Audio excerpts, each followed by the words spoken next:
Overpopulation, a Mystrikal perspective, Part 1 of 7.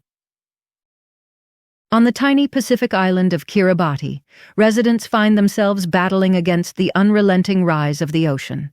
According to recent reports, sea levels are rising about 3 millimeters per year, directly threatening the island's very existence. As farmland is swallowed by the seawater, food scarcity becomes an immediate threat. This is not a story of a distant future, but a present struggle, vividly illustrating the profound consequences of overpopulation and ecological neglect. Such lived experiences bring into sharp focus the broader moral dilemma of our time: human overpopulation. It quietly magnifies virtually every other crisis: climate change, ecological collapse, species extinction, resource depletion, and widespread suffering. Yet society often tiptoes around this reality in ethical discourse, drowning the topic beneath slogans about freedom, tradition, or religious imperative. Mystrikism does not tiptoe around this truth. We face these realities with eyes open and ethics grounded in empirical truth and frank justice. The inherent value of life. For Mystriks, the well-being of the world extends beyond sapient beings alone. We extend our ethical consideration to all sentient life, creatures capable of feeling pain, fear, comfort, or joy, and to ecosystems themselves, recognizing their indispensable role in sustaining life.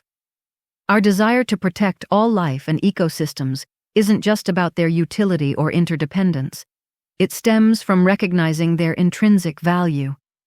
Picture an elephant mourning the loss of its calf, standing silently over the body, a powerful testament to grief and emotional depth found in non-human animals.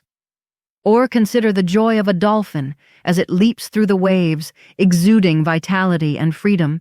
Every species, every forest, every river has its own existential right to thrive. When we destroy a habitat or drive a species to extinction, we are not only undermining our own survival, but also extinguishing something sacred and irreplaceable, diminishing the sheer diversity and beauty of living, thriving ecologies. This holistic view makes overpopulation not just a numbers game or a geopolitical inconvenience, but a complex issue that requires a multifaceted approach. It becomes a moral crisis. A crowded planet isn't merely inconvenient. It is actively unjust, violating a fundamental principle of balance and fairness that affirms every being's right to thrive without infringing on others' existence. This situation leads to widespread harm, both immediate and systemic, as human numbers swell at the expense of other life forms. To illustrate this point, envision two potential descendants: one who thrives in a world where humanity has chosen balance and restraint, where ecosystems flourish and resources are shared equitably, and another who suffers in a world burdened by unchecked population growth, resource scarcity, and ecological collapse. This thought experiment highlights the ethical implications of our choices today, echoing Derek Parfit's non-identity problem, by stressing that our actions define the nature of existence for those who come after us. Overpopulation, a Mystrikal perspective, Part 2 of 7. Reproduction, rights, and responsibility. To knowingly contribute to rapid population growth in this age, especially by having many children, is to ignore the ripple effects of one's choices. Every additional child born into the modern industrial world brings a lifetime of consumption, emissions, and an ecological footprint. Yes, life is beautiful, but on a biosphere already stretched beyond sustainable limits, it is also costly. When individuals choose to have many children in the current context, they are no longer just building a family, they are also shaping the future. They are, whether intentionally or not, vandalizing the fragile ecological systems upon which all life depends. However, alongside the alarm, we find resilience. Communities around the world are taking action to mend these fragile systems through urban reforestation projects, sustainable agriculture, and conservation efforts. Such initiatives offer hope and illustrate that while the impact of overpopulation is significant, human agency can drive restoration. It may sound harsh, but justice is not always gentle. We do not say this with disdain for those who are simply unaware of the consequences of their choices. Mystrikism embraces human fallibility. Many people only begin to understand the full scope of ecological interdependence later in life, after choices have been made. But once that awareness arrives, moral responsibility begins. Those who continue to reproduce without ethical consideration, especially those who promote the idea of ever larger families as a virtue, must be seen for what they are, agents of unchecked harm. Many people develop a deep concern about overpopulation after having already had children, which can create significant internal conflict. It's not easy to admit that a choice so personal and meaningful might also have contributed to ecological strain, suffering, and injustice on a global scale. But cognitive bias kicks in hard here. The mind starts defending the past, rewriting motives, minimizing impact, and resisting new truths. That's human. Consider the story of Emma, a mother of 3 who, after learning about the environmental effects of overpopulation, took it upon herself to educate others.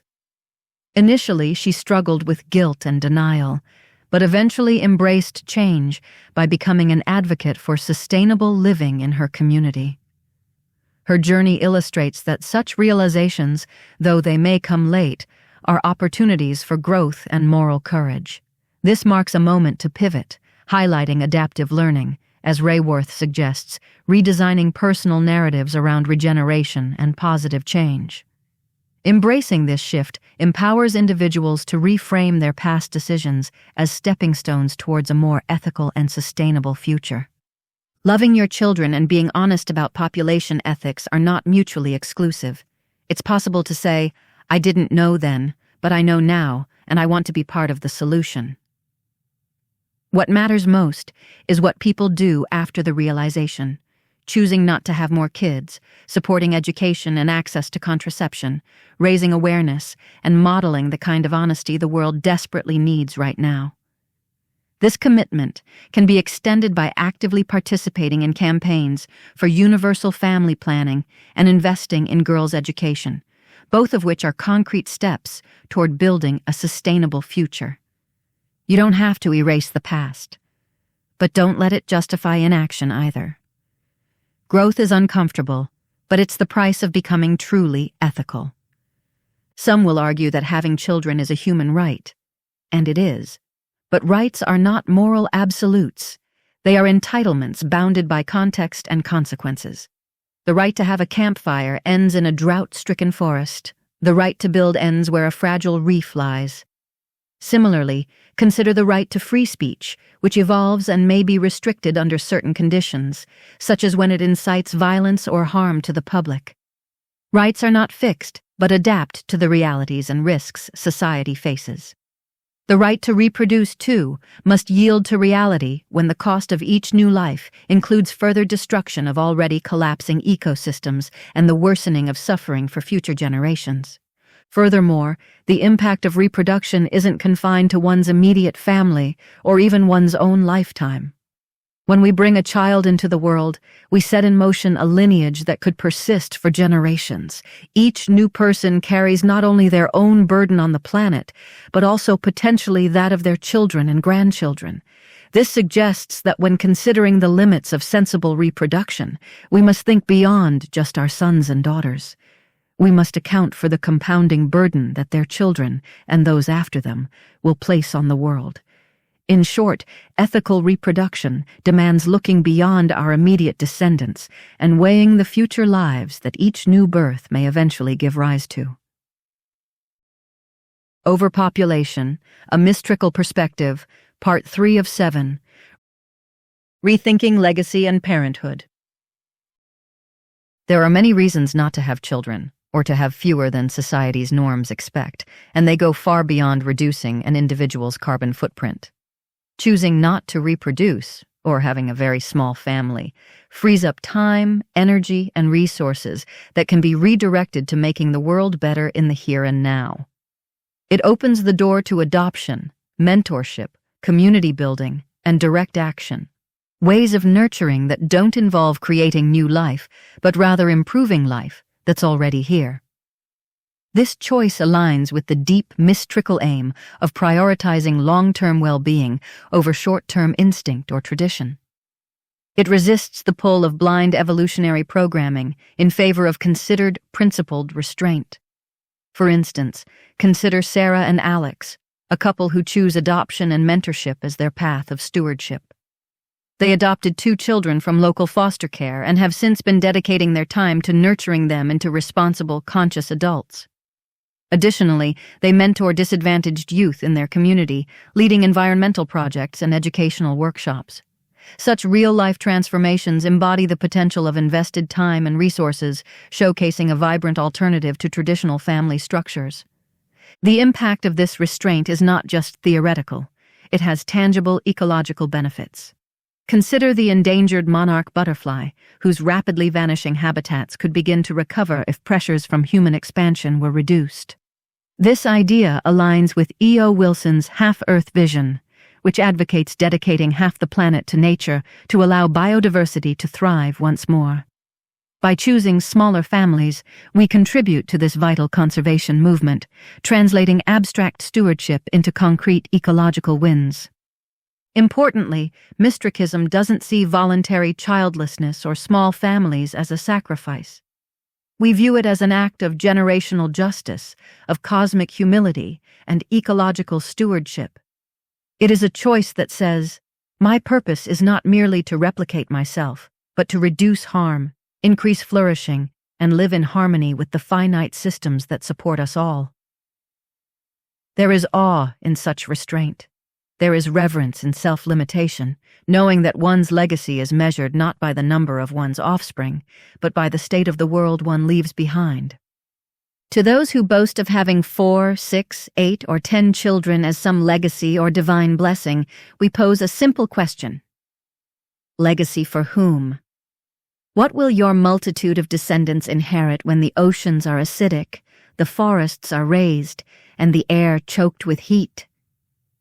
Instead of viewing large families as purely admirable, let's explore what future these legacies will inhabit, considering the growing challenges of our environment. This approach encourages reflection on the consequences that an expanding lineage might face on an already burdened planet. Now, imagine the alternative. Envision a family that chose a smaller path, focusing their legacy on nurturing the earth rather than expanding their progeny. This family thrives in harmony with the natural world, contributing to vibrant ecosystems that support diverse wildlife and clean air. The number of their descendants doesn't measure their legacy, but by the health of the planet they helped sustain. They are caretakers who show that true greatness lies not in the size of a family tree, but in the quality of life that remains for future generations. This is not to suggest that Mystrikism opposes parenthood altogether. Raising 1 or 2 children with care, awareness, and ethical clarity is an act of deep love and hope for the future. But that love must extend beyond the walls of one's home. Love that ignores its impact on other beings, and the earth isn't love, it's self-indulgence. Parenthood is no longer a morally neutral act. In an era of global crisis, bringing new life into the world must be re-evaluated as a serious ethical decision with serious planetary consequences.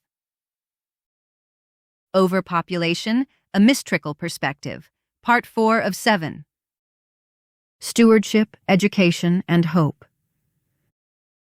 Mystrikism encourages us to live by 7 core virtues: be curious, be human, be honest, be real, be just, be humble, and be inspired. To be real is to face the facts unflinchingly. We are living through a mass extinction event, a climate emergency, and a resource crisis, all driven mainly by human numbers and extravagant consumption. To be just is to recognize that every child born into this world inherits its suffering and adds to its burden unless we change course. To be kind is to consider not only the child you might want, but the children already here, the animals already endangered, and the ecosystems already on the brink of collapse.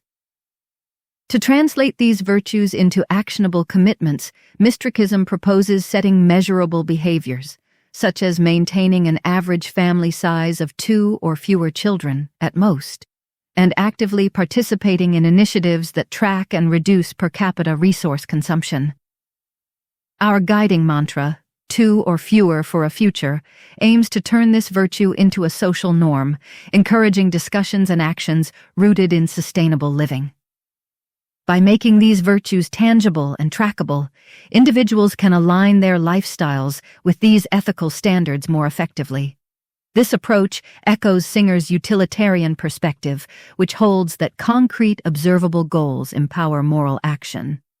Ultimately, Mystriks strive to be stewards, not conquerors. Being a steward means letting go of the romanticized myth of lineage, of the idea of legacy through blood, and instead embracing a legacy defined by action, wisdom, restraint, and care. It means standing with the voiceless, creatures and future generations who will never vote or build human temples, but whose lives and well-being matter nonetheless. To stand for them is to practice a love that protects rather than consumes. Education is a critical part of this stewardship. If we wish to turn the tide, we must nurture a generation that understands the dangers of thoughtless, wanton reproduction and values sensible, mindful family planning. This means teaching our children, and all children, that creating life is not a casual endeavor, but a profound responsibility to the world. By instilling in young minds the importance of mindful reproduction, we prepare them to make choices that balance their desires with the needs of other people, other species, and future generations. Sensible breeding policies and cultural norms rooted in restraint and respect can transform what is often seen as a private decision into a public good.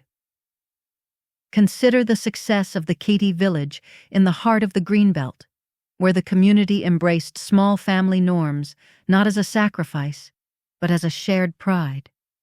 This shift was sparked by a grassroots storytelling campaign that celebrated the village's commitment to a flourishing environment and prosperity. Villagers realized that by choosing smaller families, they could invest more in each child's education, thereby sowing seeds for a more sustainable future. The cultural pride in this intentional shift resonated through their stories and became woven into the community's identity. As one Katy villager expressed, "By having fewer children, we ensure each child is well cared for and our land remains bountiful." This quote captures Rayworth's insight that people adopt policy when they can see themselves in the story. By sharing such first-hand accounts, policy turns into shared identity. In short, educating each other about responsible parenthood is as crucial as any other act of compassion because it safeguards the very future that our children will inhabit. Overpopulation, a Mystrikal perspective, Part 5 of 7. Green habits versus the footprint of a new human. Well-meaning individuals often go to great lengths to shrink their environmental footprint. They meticulously recycle their waste, install solar panels or wind turbines to power their homes, choose natural, sustainable materials and energy-efficient appliances, bike or drive electric cars instead of gas guzzlers, avoid single-use plastics, and compost their food scraps, you name it. All these eco-conscious habits stem from a genuine conscience and do make a positive difference. Greener lifestyle choices, like giving up personal cars, air travel, or meat, can cut one's carbon emissions far more than many everyday green habits. For example, going car-free or avoiding flights reduces emissions by orders of magnitude more than diligent recycling or using energy-efficient light bulbs. Climate researchers emphasize that while such low-impact actions are worthwhile, they are more of a beginning than an end, certainly not sufficient to address the scale of the climate crisis on their own. However, even these excellent practices pale in comparison to the impact of adding one extra human being to the planet. The carbon footprint of bringing a new person into the world, especially in a high-consumption society, is astronomically larger than any day-to-day conservation measures. One study quantified this stark contrast. Living without a car saves roughly 2.4 metric tons of CO2 per year, whereas having one fewer child saves about 58.6 metric tons per year. The carbon legacy of a single additional child dwarfs a lifetime of conscientious habits. To visualize this, imagine a convoy of SUVs circling the Earth, each one representing the emissions of a new life introduced into the world. That 58.6-ton figure isn't a typo. It includes the projected emissions of that child's entire future lineage, the child, their children, grandchildren, etc., apportioned to the original parent. Every extra person carries a cascading climate impact that lasts for generations. So while solar panels, recycling, composting, bicycling, and other green habits do help, they are certainly not sufficient when compared to the massive footprint of creating an entire new life. It's a sobering perspective. A couple's decision to have one less child outweighs decades of careful, sustainable living in mitigating climate change.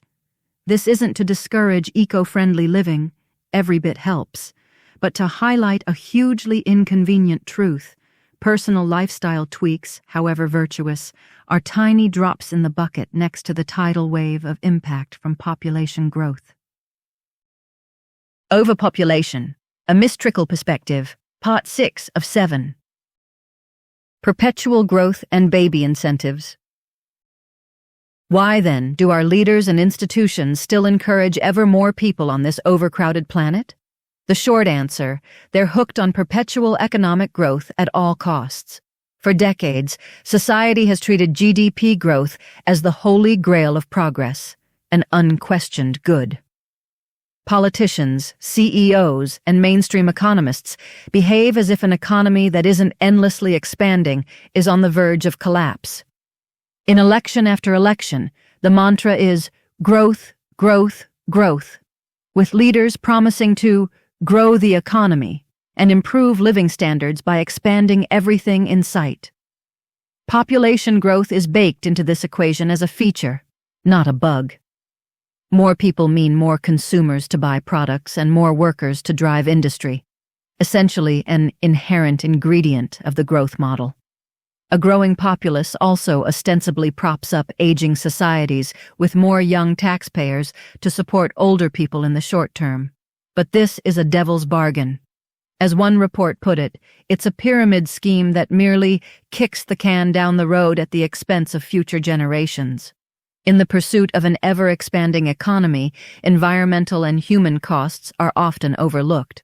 After all, infinite growth on a finite planet is impossible, and pushing it leads to ecological disaster, resource depletion, mass extinction, and climate upheaval in the long run. As an alternative, the concept of a steady-state economy offers a way forward. Picture a day in the life within such a framework.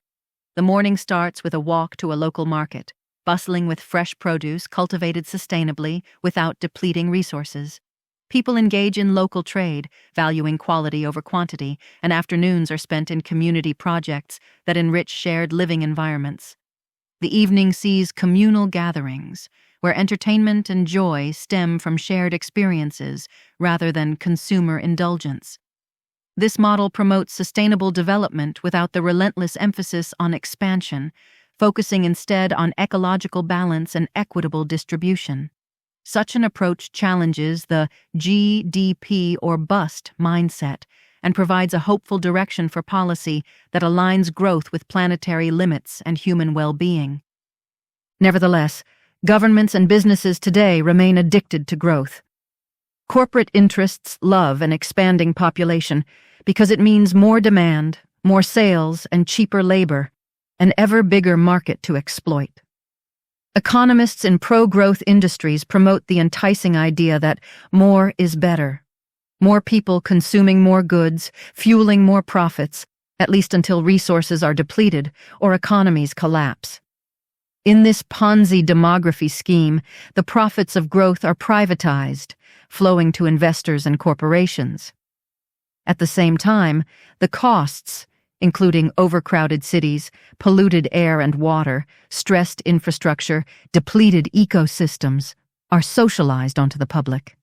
Advocates of endless expansion work hard to equate population growth with prosperity and national success, repeating ad nauseum that economic growth requires population growth. Questioning this dogma is often treated as heresy. Politicians and even environmental organizations have tiptoed mainly around the population topic, fearing backlash. Meanwhile, many leaders simply can't resist the short-term allure. More people today means a quick bump in GDP, tax revenues, and even votes, so they cling to the growth at all costs narrative. One glaring way this growth obsession manifests is through pronatalist policies, incentives that encourage people to have more children. Around the world, numerous governments, at least 55 countries as of a few years ago, have rolled out explicit programs to raise birth rates. They dangle all sorts of carrots to encourage baby-making, tax breaks and cash baby bonuses, subsidized housing and child allowances for families, generous paid parental leave, free or discounted childcare, and even fertility treatment subsidies for those who struggle to conceive. Some countries offer outright one-time payments for each new baby, while others provide ongoing stipends and benefits per child. Campaigns urge citizens to do their patriotic duty by reproducing. In Singapore, for example, government ads cheerfully exhort couples to have 3 or more if you can afford it. In more blunt terms, pronatalist rhetoric sometimes sounds like have 1 for mum, 1 for dad, and 1 for the country.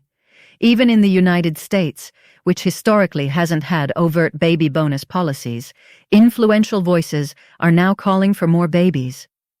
Tech billionaires and politicians warn of a population collapse and a baby bust, and float proposals for new incentives to spur childbearing.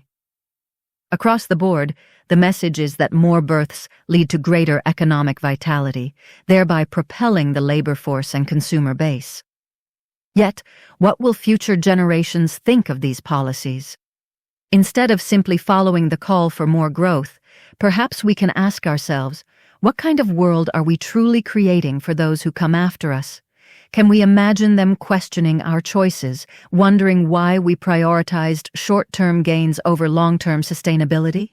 This reflective questioning invites us to consider not just the numbers, but the enduring impact of our actions. Future generations, however, may look back at this growth-at-any-cost mindset with bafflement and horror. They'll inherit a world strained by our refusal to curb expansion, and likely ask, what the fuck were they thinking? How could we be so short-sighted, trading long-term planetary health for short-term economic kicks? All the cheerleading for larger families and endless GDP growth will be seen as tragically myopic. It was all for the almighty dollar, after all, an endless chase for profit and power. And in truth, no matter how many riches are amassed from this frenzy, you can only ski behind one jet boat at a time. In the end, the pursuit of perpetual growth at the expense of our one and only Earth will go down as a colossal folly of our age. Overpopulation, a Mystrikal perspective, Part 7 of 7. There are no easy answers in this conversation, but there are clear imperatives. To be born into this world today is to arrive at a moment of profound ethical weight. The stage is already crowded, the lights are hot, the walls are creaking.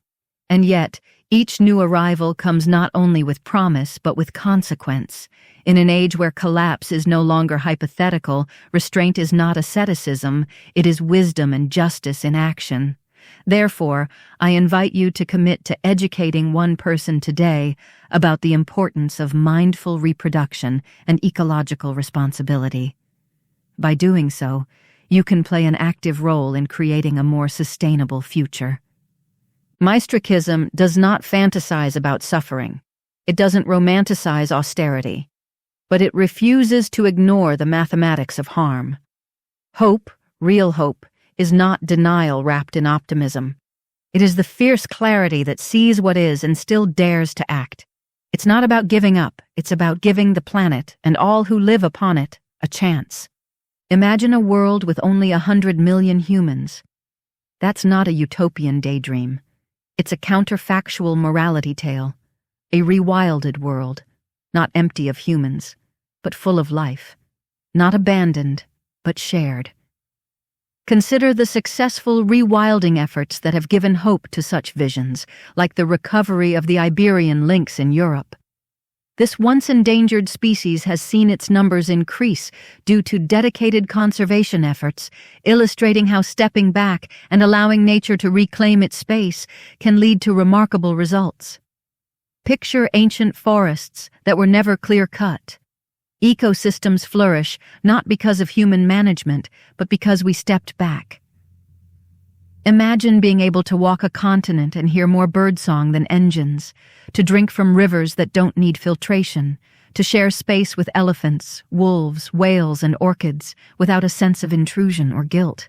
Cities would still exist, but humbler, human-scaled. Communities would thrive, not on frantic extraction or algorithmic distraction, but on depth, slowness, and interdependence. We'd feel the sky again, know the stars, know silence. We would still love, still invent, still explore, but from a place of balance, not burden. This isn't misanthropy. It's radical empathy for all sapient beings, all sentient life, and the delicate systems that cradle them. It's the honest recognition that the most compassionate act we can perform in this age is to say, enough. Enough extraction. Enough expansion. Enough people. Because this isn't just about the present, this is about the unborn, the vast chorus of future beings whose lives hinge on the choices we make now. Will they inherit a war zone of scarcity and extinction, or a sanctuary of possibility? There is no more neutral ground. Reproduction is not just a family matter, it is a planetary matter. And in that light, choosing fewer children, or none at all, is not defeat. It is not despair. It is defiance, discipline, and devotion to a better world.